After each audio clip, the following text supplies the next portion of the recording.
ಮಾಡುತ್ತೇವೆ, ಆಗ ಅದು ನಮ್ಮ ಆತ್ಮಕ್ಕೆ ತಿಳಿಯುತ್ತದೆ.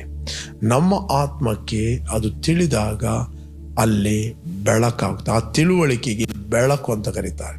ಆ ನಾಲೆಜಿಗೆ ಬೆಳಕು ಅಂತ ಕರೀತಾರೆ. ಬೆಳಕಿನಲ್ಲಿ ನಿನಗೆ ಎಲ್ಲವೂ ಕಾಣ್ತದೆ. ಬೆಳಕಿನಲ್ಲಿ ನಿನ್ನನ್ನು ನೀನು ನೋಡುತ್ತಿ. ಬೆಳಕಿನಲ್ಲಿ ನೀನು ಯಾರಾಗಿದ್ದೆಂದು ನಿನ್ನನ್ನು ನೀನು ತಿಳಿಯುತ್ತಿ. You are the light. You are the light. You are not ordinary. ನೀನು ಬೆಳಕಾಗಿದ್ದಿ. ನಿನ್ನನ್ನು ದೇವರು ಈ ಲೋಕಕ್ಕೆ ಬೆಳಕನ್ನಾಗಿ ಇಟ್ಟಿದ್ದಾನೆ, ಬೆಳಕನ್ನಾಗಿ ನೇಮಿಸ್ತಾನೆ. You are the light of the world. You are the salt of the earth.